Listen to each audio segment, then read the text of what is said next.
So, welcome everybody. Nice to have you here. This is the second episode of the Soul Talk. The Soul Talk is a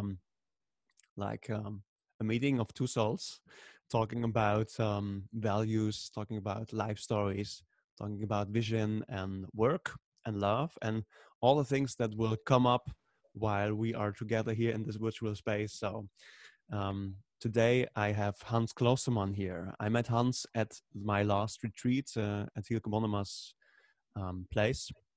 It was in Barlo, near Venlo, at Yeah, Kasteel de Bergt. family constellations. Family constellations, true. And when I already saw Hans on the website, I felt like, oh, there's something resonated in my heart. I want to get in contact with this man. I want to hear his story. And it was like that. Like after 1 or 2 days, I immediately felt like the connection grows stronger. And then we get into conversation, we get into contact, and we both felt like, okay, let's check out what our Explore, yeah. let's explore what that means for us. So today I want to talk with you, Hans, about your life story and about the things you experienced that made you the man you are today. And to inspire all the viewers of us, to inspire the world, to inspire all the other souls that feel like I want to become free, I want to break out, I want to get out of this body or whatever. So Yeah. Hans, for Self all the prison. yes, yes. And So Hans, would you like for the people who don't know anything about you, would you like to tell, to just start with um, who you are and what you do, and then we will go on with our soul talk. okay. Well, as Mike said, I'm Hans Kloosterman. I'm 56 years old. And yeah, I feel like a cat because I already had a few lives in one life. So I began to work in fashion as a buyer, selling manager, traveled around the world. And I wanted to explore the world by eating because eating is one of my favorite and cooking is one of my favorite hobbies. And I always was very interested in other cultures. So in our elderly home, we had a lot of books about Hinduism, about the Greek stories, the mythology, Buddhism, Kabbalism. So my parents said, you can just read the books and feel where your heart is drawn to. So very liberate parents I was brought up. So I think that's the beginning. And my mother was a yoga teacher. So um, when I was 25, I began to work in fashion, a lot of stress. So I thought, okay, yoga can help me. And because it's a very fast, externally oriented world, the fashion world. And so yoga helped me to reduce stress. And then I became a director, more stress, more yoga. Then I started meditation, just follow some beautiful teachers. And then I was 35 and I had my first biggest burnout Wow. because I'm the biggest pleaser in the world. And, why did I become such a pleaser? Because my father, who was a farmer, I'm a farmer's son in the southwest of Holland. He didn't really wanted to have children. So my mother wanted to have children, and then I have two brothers. I have an elderly brother, and that became my father's favorite. And then I'm a part of a twin, but he never came. Although we lived in one house, he never came to my birthday or as special moments. He was never there.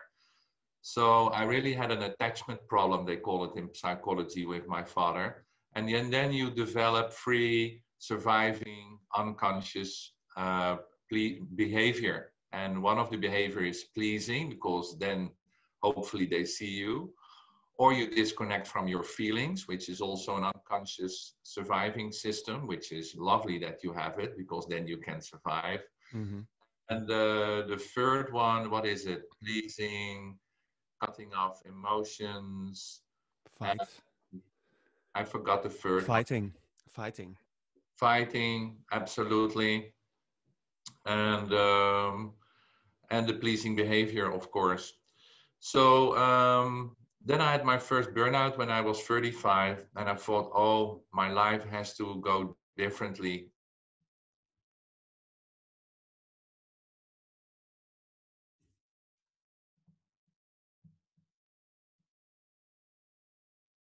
I think I had the biggest ego in the whole world. And my parents are not like that. So they're very humble, they're very modest. And I was really the opposite. So then I had my first burnout. My parents took me 1 year in their house because I couldn't do anything. I had a lot of anxiety attacks because burnout, there's burning something in the brain. So the brain is not functioning correctly. So I had a lot of anxiety, a lot of hyperventilating. I couldn't sleep. I only had loops in my mind, especially in the morning between 5 and 7. Wow. And also became a bit suicidal. Not that that have that nature, but that's what a really severe burnout can do. So then I thought my life has to go different, and I want to do something for other people. And then I visited a monastery because my name is Kloosterman, and from the 12th century in the north of Holland, where my family comes from, I visited with my aunt the rest of the old, very old monastery. And when I walked on that old fundament of the monastery, and then something came up in me that I said, that a voice said, you have to study Buddhism for 7 years in Tibet. Wow. I thought, wow, where is this coming from? And I thought, because I was still attached so much to the material world, I will never do that. And although it's interesting, I will not do it. So I started a recruitment agency in fashion, filling up vacancy and job coaching. And I did that for 15 years. But after 2 years, I already thought, oh, this is for me, too superficial. I want to get the mind better of people. So I started to do 3 years yoga education and 2 years meditation. So from 35 till 40, I did this Hinduistic education, and that was lovely. But it really didn't touch my heart. The Bhagavad Gita, beautiful, beautiful story, and a lot of wisdom in it. Also, the sutras of Patanjali, I recognized a lot, but a lot mentally and not in my heart. And then some friends said when I became 40, well, maybe you should join or follow the Dalai Lama because he's in Brussels, where I lived at the moment. So he gave there 3 days of teaching. And then I went to the Dalai Lama, and with other 10,000 people, of course. And everything this man said, this holy man said, this enlightened being said, touched my heart. And I was really flabbergasted about it because he was talking about human existence and the reason for human existence. And everything felt so logical. So I thought, oh, I remembered when I was 35 and I wanted to study Buddhism. And I thought, oh, yeah, now this is really touching my heart. Oh, yeah, because that's the third behavior pattern is rationalizing. So if you have an attachment problem, then rationalizing, you go continuously to the mind and you go away from the heart. So I thought I have to listen to my heart. So after those 3 days, I had to go to Brussels for a business meeting with a fashion company. And I came back and there was a lot of water. There was a lot of, how do you call it? Onweer, lightning, fire, a lot of rain. And I came into the water on the road when my car went like this. And I just drove with 120 kilometers to a bridge. And then I died. And I couldn't feel anything anymore, but I went up in this elevator of white light And then a man voice, a really a deep man voice, and I'm always in daily life a bit humorous. I thought, my God, why is God not a woman? Why is it a man's voice? It can also be a woman. Why not? But it was a man voice, and he said, "Do you want to stay here, or do you want to go to heaven?" And there was no suffering; you can feel it. And there were telepathic skills, but I couldn't see my body anymore. But there was a consciousness. And or do you want to go back? And I said, no, I want to go back. I just listened to the Dalai Lama for 3 days. He says there's a trainable method to happiness, and I want to learn that and teach other people. This is my mission in life. So please send me back. So then I went back into that white light. I woke up in my little smart car, which is from Mercedes and has a very beautiful system. So I was sitting in this construction, no plastic, no windows. I was only sitting in the construction, and then police came, ambulance came, and I was, I went to the hospital. But the next day, I came out. I didn't have anything, and I thought Wow. my life has to go differently because I work 7 days a week, 16 hours a day. I'm full of stress. This is not what I want. So I looked for a director for my free companies or my free offices in Antwerp, Brussels, and The Hague. And I went off to first Kathmandu to look where I could study Buddhism, and after that to Lhasa. That's the main capital of Tibet. Because I was so naive that I thought I can only study Buddhism there in the original countries. Because the Buddha was born in Nepal, that was 500 years for Christ, was North India. Now it's Nepal, and the Buddha was born there.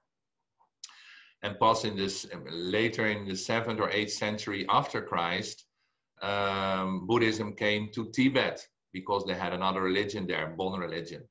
So actually it's from North India. The parents of the Buddha were Hindu, so it wasn't strange that I studied 5 years Hinduism, but I was ready to start Buddhism. So I was there. I flew back from Lhasa to Kathmandu because I found a monastery there, and it's also lower because Lhasa is on 3,500, well, high, and I had a lot of headache over there. So I found my monastery, and then after 3 months, this head Lama said, well, what do you want to become? I said, well, I want to become a good Buddhist teacher. He said, well, then you have to learn Sanskrit and Pali, but I'm very dyslexic. So he said, where do you come from? I said, Belgium. He said, we have a lovely big monastery over there, Tibetan monastery, with free Tibetan teachers and translators. So go back. So I thought, huh? Buddhism teaching in Europe? I didn't know that that's possible. And now I know in every country they have monasteries to learn. So I flew back, and I'm now there from 2007 till now. So nearly 14, 15 years I'm studying there. I became a monk in education, they call it, for 6 years. And the director did the company. And it was a very learnful period. Then I had to fly to India to do the teachers training. And then there was a big crisis in Europe, in the Netherlands. So I had to go back to my company out of compassion to save the company, to save the colleagues.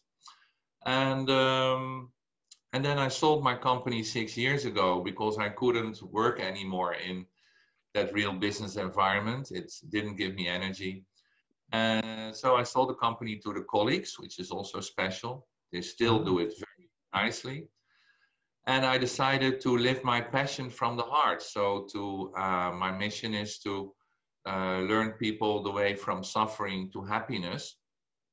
And I have developed a lot of methods for that. Of course, yoga, meditation, but also some Western beautiful methods like family constellations or AMDR, EFT, which are tapping modes to get negative memories or emotions out of your brain or your spirit.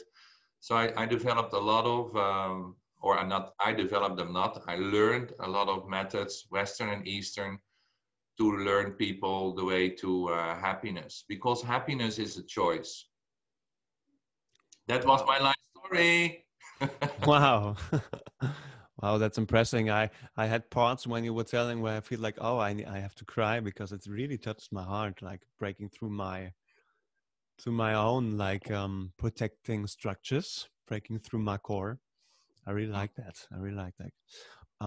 Hans, what do you think the body plays a role in your own, like in your own, but also in the process of your clients?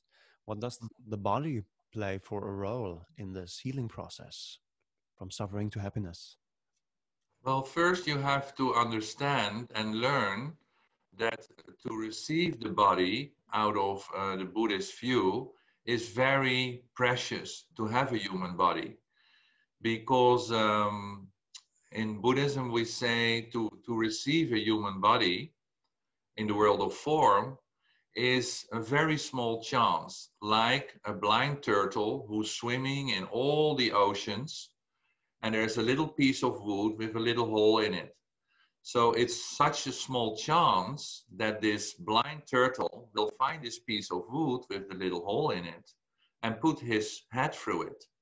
So first I learned people that it is very precious to have a human body and they have to learn to take care of it out of self-care, that it's like a temple.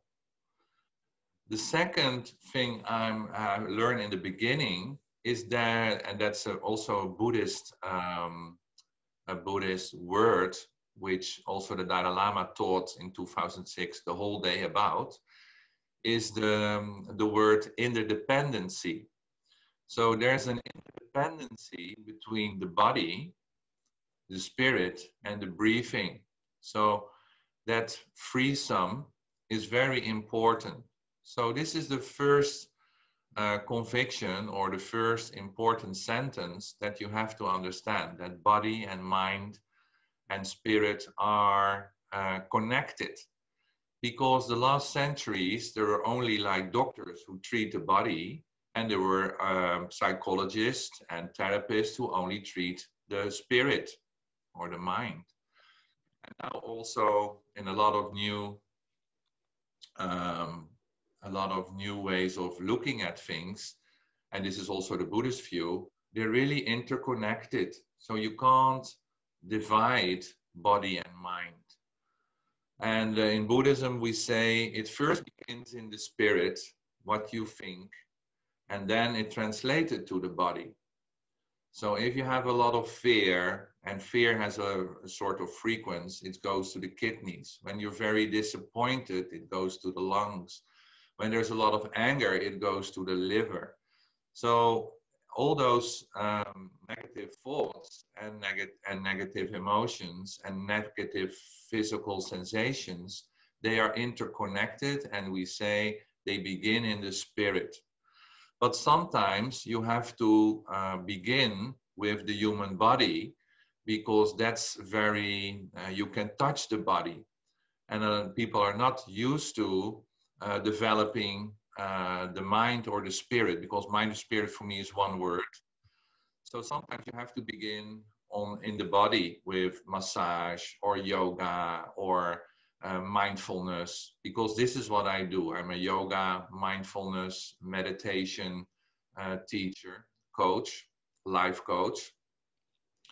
And so sometimes you have to begin with the body. Sometimes you can already begin in the spirit to look at emotions and thoughts.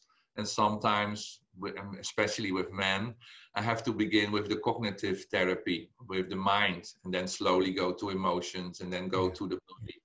So it depends on the person where I'm starting. That's why I developed for every level some methods and some therapy so they can turn from negative to positive, which is the basic human, it's the basic teaching of the Buddha, that the beginning of everything is through self-research, to increase your self-knowledge. That's the beginning of happiness.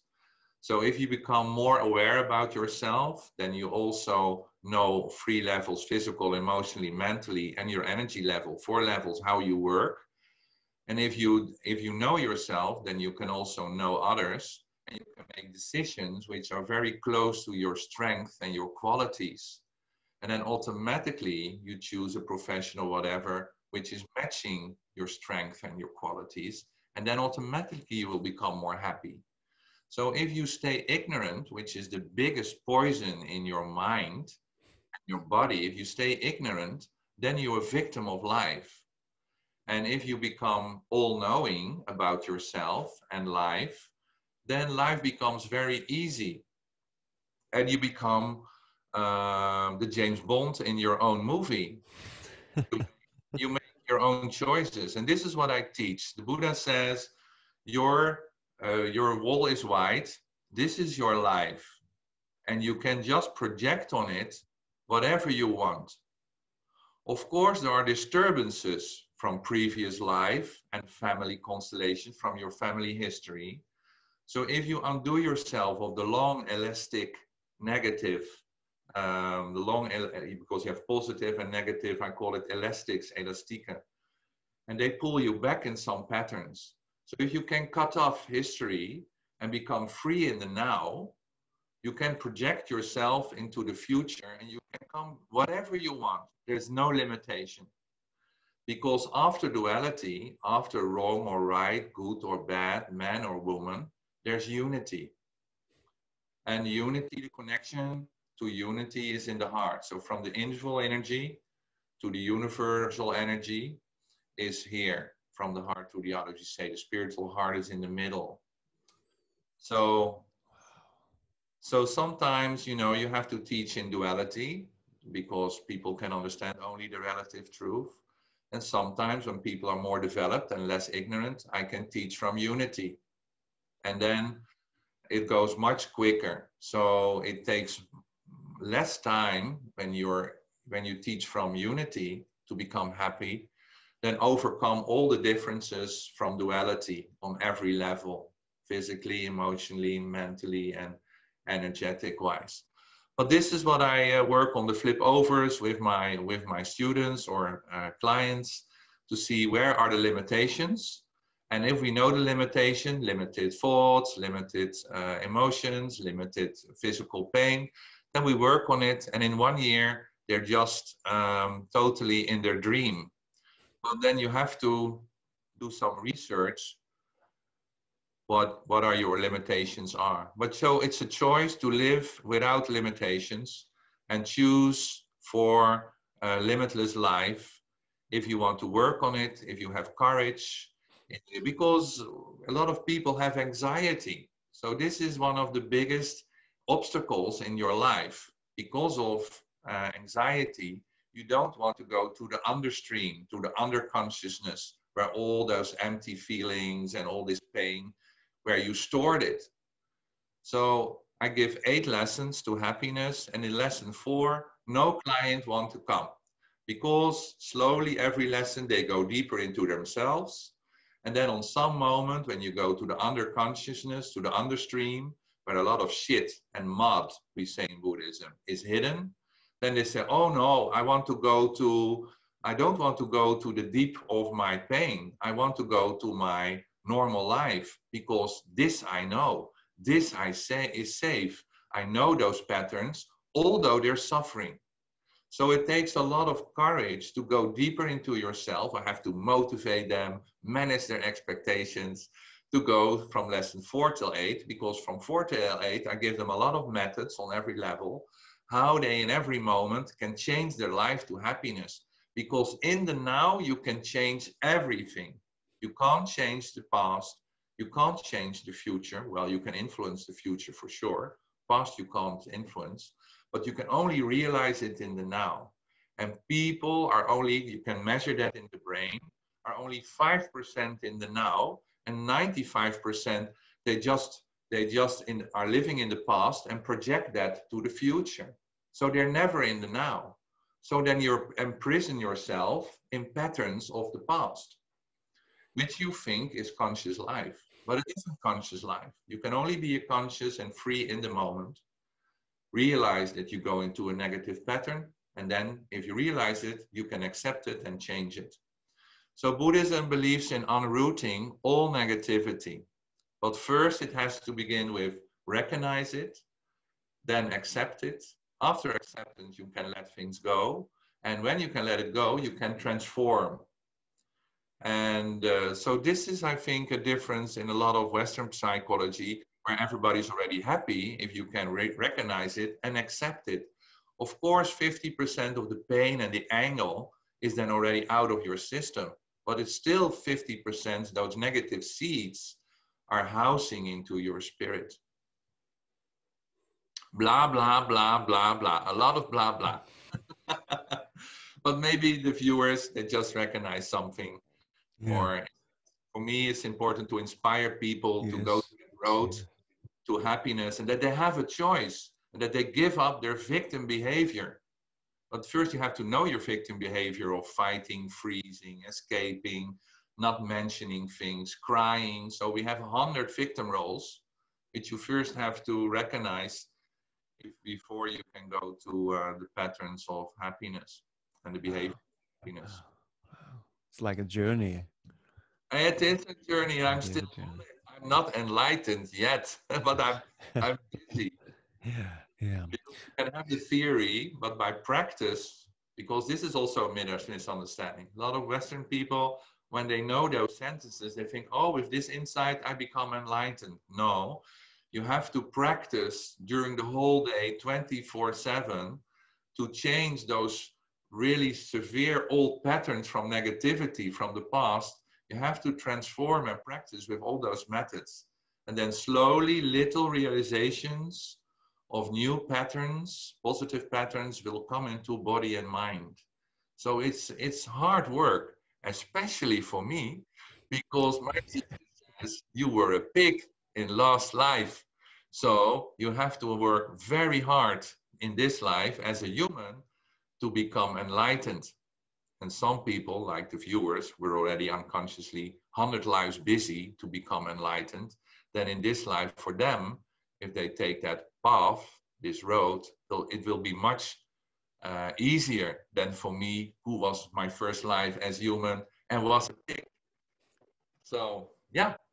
So life is sometimes we say in Buddhism, life is suffering, but you can you can choose for happiness, but it's hard work. Wow. Wow.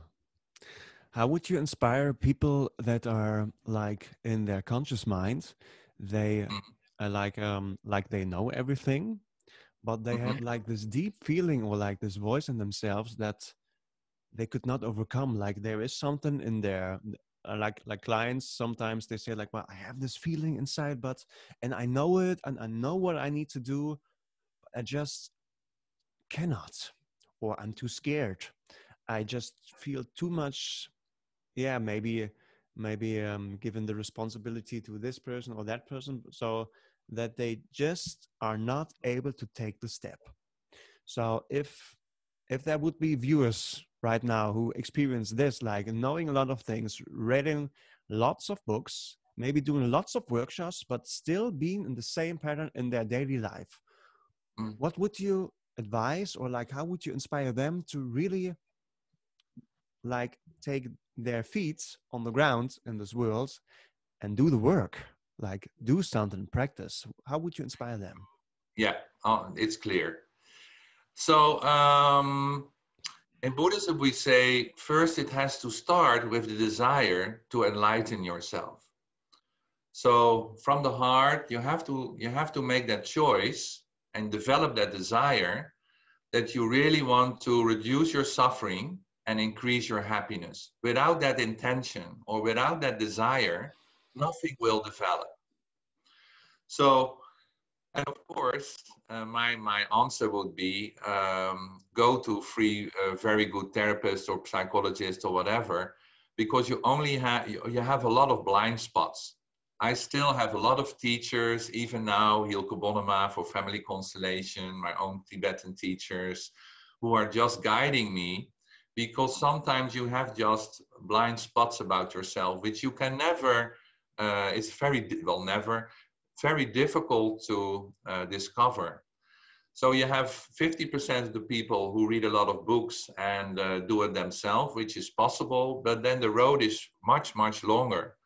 So if you look for some very nice specialists, then life will be shorter. You can reflect with each other, and then this path will develop faster and better for you. Maybe you expected more, but this is my answer. That's inspiring. That's inspiring. Mm. So I think a lot of people try to do everything themselves, and they have to let go of that conviction. Yeah. Really feel those things, get external help, and then visit free people where you really can open your heart to, because that's 50% of therapy. The person where you feel most safe and the most open to, and you trust the most.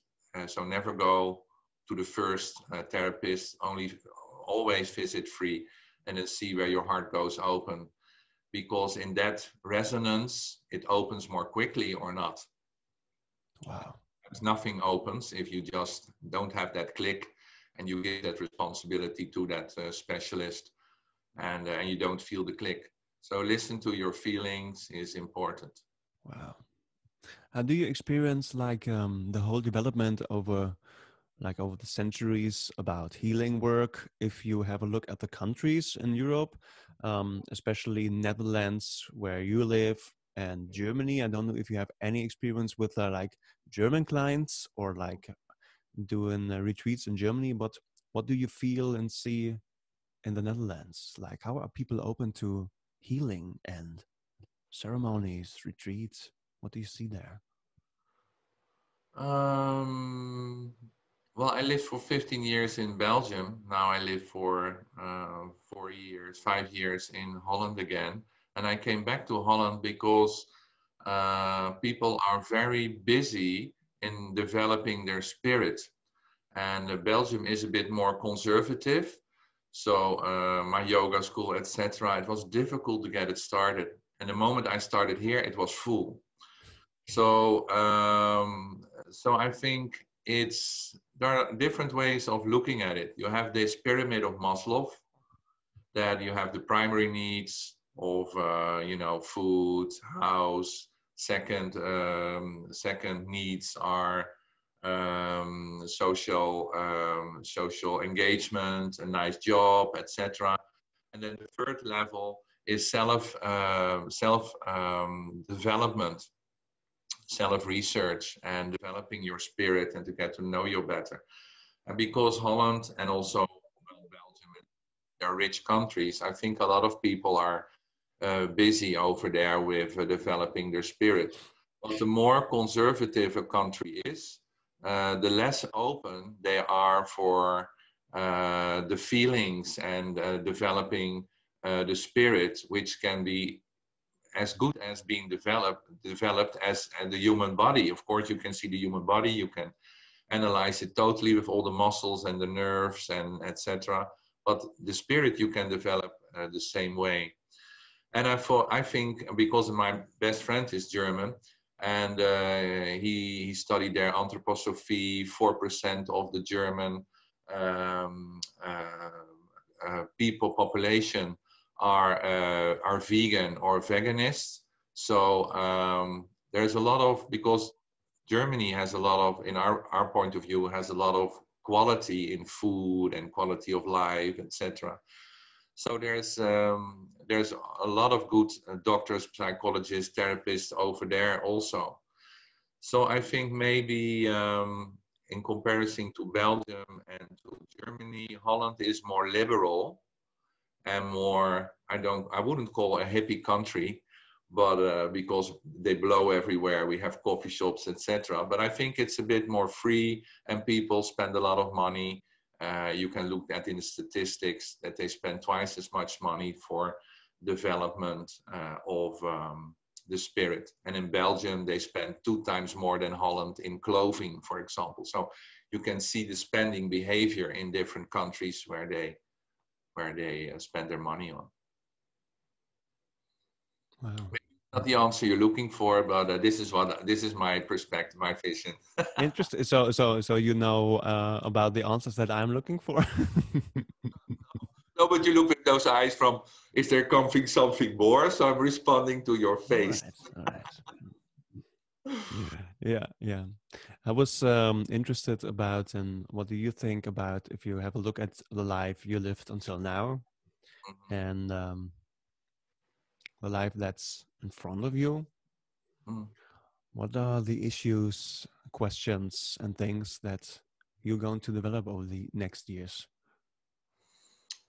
Personally or business-wise, what do you mean?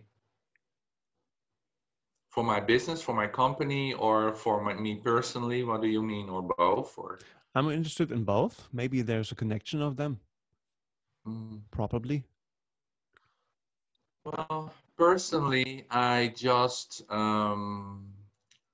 because I had a narcissistic, borderline alcoholic father, so that's a lot to take in. So more Yeah. normally you're a narcissist and you can't really feel. And when I had child, I had a lot of compassion with him because he didn't have any love from his parents. He had to go to boarding school, and so I understand the story. But still, I was a child who had to rationalize continually what he's saying.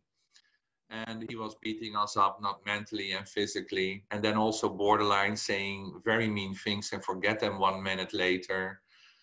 And then being an alcoholic, why? So you're never consistent. You're also you have to watch as a child every moment, if a moment is safe or not.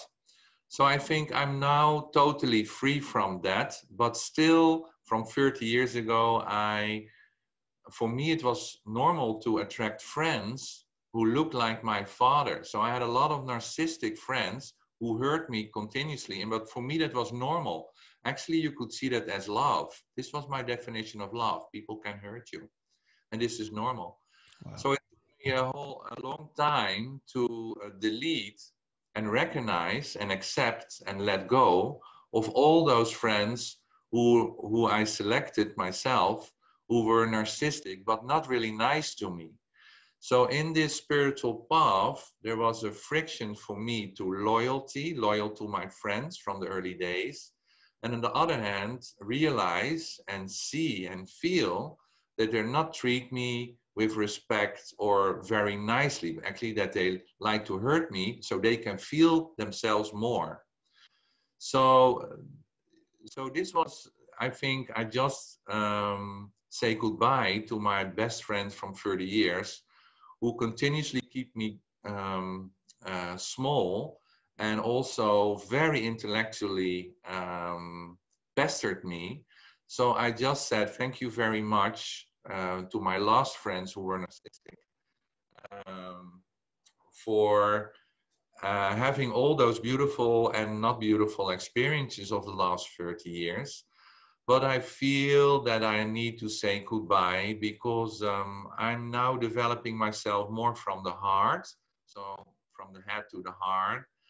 And I want to live continuously, business-wise and private life, from the heart, out of the soft heart, the soft eyes.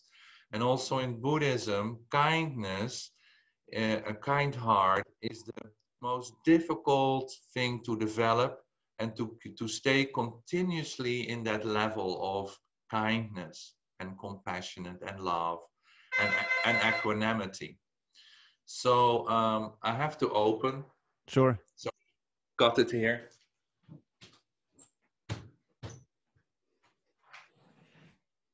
Hi, container.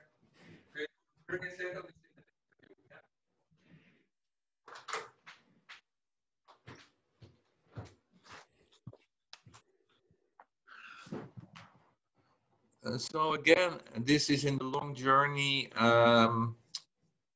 The choice I made to be continuously vulnerable and feel enough safe in myself and complete to never go to in the non-violent communication where I train in.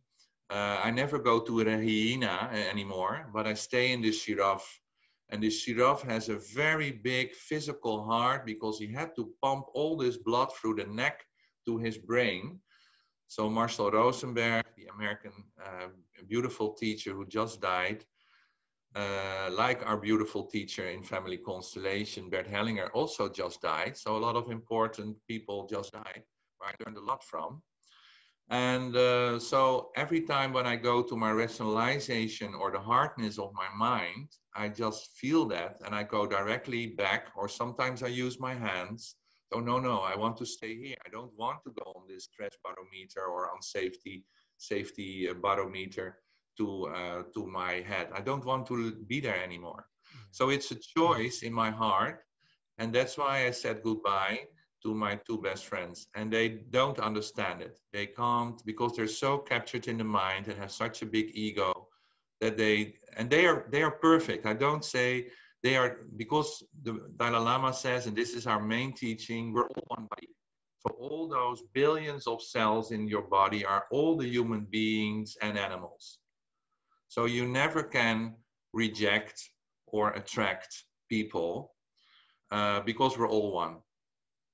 But still, I rejected them because I don't want to be, that is also self-compassion and self-love. I don't want to be pestered anymore. So this is my private main thing, but this is also interdependent with my business life, where I sometimes now have clients where I don't have a click with, and then I just send them to my other colleagues, because if I feel good or positive and compassionate to a client, then there's coming a good process and sessions. When my body already is resisting when I don't feel good with some clients, I just don't accept. You can say, out of compassion, you should accept everybody. That's my conviction, absolutely. But in a few sessions, you see that it doesn't work. You have to feel both safe and nice to have a good process of the 8 sessions which I'm doing with persons online or face to face. Wow. So yeah, Wow. I think this is my main process where I'm in. So I'm still not enlightened. Sometimes I'm irritated, but I have my methods in the moment, like breathing in kindness and breathing out my irritation or being unsatisfied. So you have a lot of nice methods in the moment where you can work with to stay in balance. Because in Buddhism, say staying in balance and with a low stress and adrenaline level is the most important to change behaviors and patterns. So if a stress level is high, you can never change a pattern. You can never change anything in the moment. But because with stress, you activate the primary brain and the primary nervous system, and you will always go back to to remembering patterns from the past. You're never free. So that's why it's so important with yoga, meditation, mindfulness, which is a lifestyle, to have very low stress and adrenaline level, so you can always have the clarity. Because when you're very quiet and balanced and have the right energy, which I have, I think, 95% of the day, then there's a big clarity of the upper brain and a nice helicopter view. And then you can also, then you always have some distance, and you will never react primary, or it's necessary in a dangerous situation, but we don't have that a lot. So you have some distance, and the primary reaction can be changed to a secondary reaction, a more wiser reaction, because you just count to 10, and then you're not hurting yourself with that primary reaction, and you're not hurting the other. Because we have two main definitions for happiness in Buddhism. One is doing the best for yourself first, in combination with the best for others. Second one is live in harmony with yourself and live in harmony with others, so that you can never become too egocentric or narcissistic, because we're all interdependent, because we're all one body. So how can you only continuously do best for yourself and not do the best for others? That is not possible for me in my Buddhist view. Of course, because I was a pleaser, That's why I had 3 burnouts. Also in the monastery, I put the oxygen mask on every mouth in the crashing plane. And then I fall down and I'm dead. So I had to learn in the monastery, really not being altruistic continuously, also load up your energy, also sometimes take time for yourself, go swimming, go out of the process to load up your system so you can give again to others. So this is the movement I'm making when I feel, oh, this session is too long with a client. I say, hey, I just feel my energy is becoming low. Is it good for you that we end the session? So if you just communicate in the moment Wow. how you feel in every level, that's so human that other people are always accepting it. But first you have to have an awareness on 4 levels, how you can mention it. And then again, it's also measured in the brain and in 150,000 people that 85% is not mentioned in the moment. So we think a lot, but we don't mention it in the moment, how you feel or what you need or what you don't need. So how can you take responsibility for your life if you can't mention or know or feel what you need in the moment? So I think that's why mindfulness for everybody is very interesting, because in that 8-week program, go to a good teacher in your area, and then you live in 8 weeks how you're feeling physically, emotionally, and mentally. And if you really go to the feeling, because Western people are 95% captured in the mind, and they can't physically or emotionally feel their feelings anymore. I see that in all my mindfulness training, that people are only have become their mind and are not in contact with their physical and emotional sensations. So I think you're going to make other decisions if you have this wholeness and this realization of developing your, first of all, your 3, 4 levels of awareness. So this is core. This is the beginning of Buddhism. Understand yourself through self-research, and then you can also understand and ask better questions to others. It's very simple. Doesn't it resonate with your heart when I'm just talking about what it is to be human, Mike? Hello, do I get an answer? Wakey, wakey, be awake in the moment, Mike. Well, like that's a good point because I feel like, well, now I need some space. Like I feel like okay, this is like my body needs some space. It's good to mention that I need space. Yeah, So very thank you for the invitation to wake me up. Mm, wakey, wakey, yeah. yeah, yeah,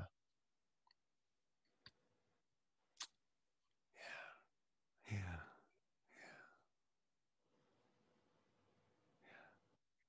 Well, like I feel I cannot really give you an answer because it's like what I recognize in myself while listening to your story, that there are so many things in my body happening. I feel like, oh, I want to fight with you because I see it different. Then I feel like a little scared. Then I feel like I want to run away. So I recognize all of my patterns from the ego that want not to feel, that want to that want to bring me not in contact with yourself. And now when I tell you that, I feel like, okay, I can get back into the contact with you also on a deeper level. So um I just recognize like how many patterns are in myself that want to be seen and want to be healed, and I don't feel like that they need to go away, but it's like, okay, they're here, I recognize them, let's talk about that. Man, I guess that's the first step for young people, to talk about it, what they feel and what they recognize. Yeah, that's the first step. And actually, how you're now talking are the most people, because I know you a bit long already, but I think this is what I mean, what I mentioned with clients when they come at level 4, at lesson 4, at session 4. Then this ego is going to say, oh my God, I feel now so many things. Wasn't I happier when I was ignorant? Yeah. Because I feel more and I see more happening and I become a bit restless. And do I want to go deeper? Then the inner criticus the ego, the negative side of the ego is saying, no, don't go deeper because it's unknown. And maybe you become more unhappy when you go Yeah. deep. Yeah. Is it safe? Is it safe to go deeper? Yeah. Then you have to decide from the heart, yes, I want to go deeper because I have the desire to free myself of Yes. all the mud and shit which I developed for centuries. And then I have another remark which can convince people to follow this road, although I believe totally in free will, because I have a daughter of 4 years old. I'm very happy that to a deep level, I freed myself of a lot of shit. Because if you want to have children or you have children, everything is transported to your children. So if you delete on mentally or emotionally or physically a lot of negativity or suffering or pain, then also it will not be transformed into your children. So I think parents have a double responsibility to free themselves of their shit, because otherwise their children and their children and their children will have those negative thoughts, negative emotions, because they're just clones of a family line and previous lives. This is how I see it, and how I see my child is growing up more Yeah. free than myself, Yeah. because I free myself. Yeah. Yeah. It's like if you grow yourself or like develop yourself, then you automatically develop like the life of your children. Yeah. Yeah. Hey, yeah.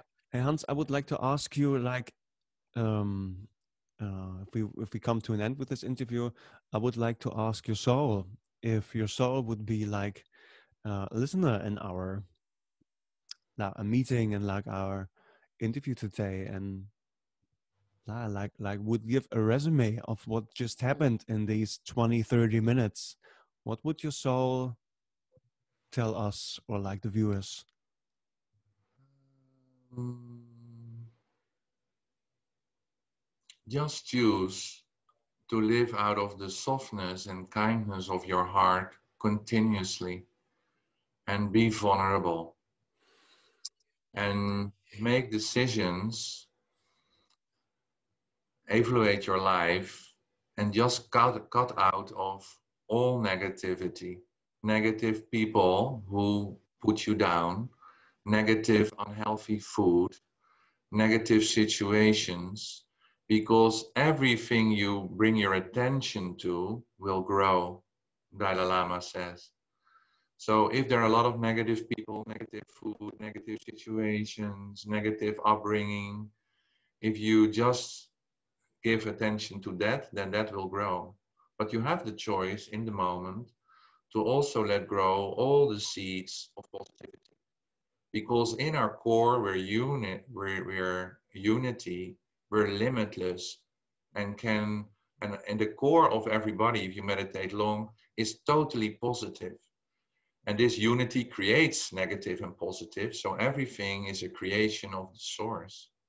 Still, we're brought up in duality, so choose for the positive things, let that grow, and let negativity become less. So thank you very much. I hope it was inspiring.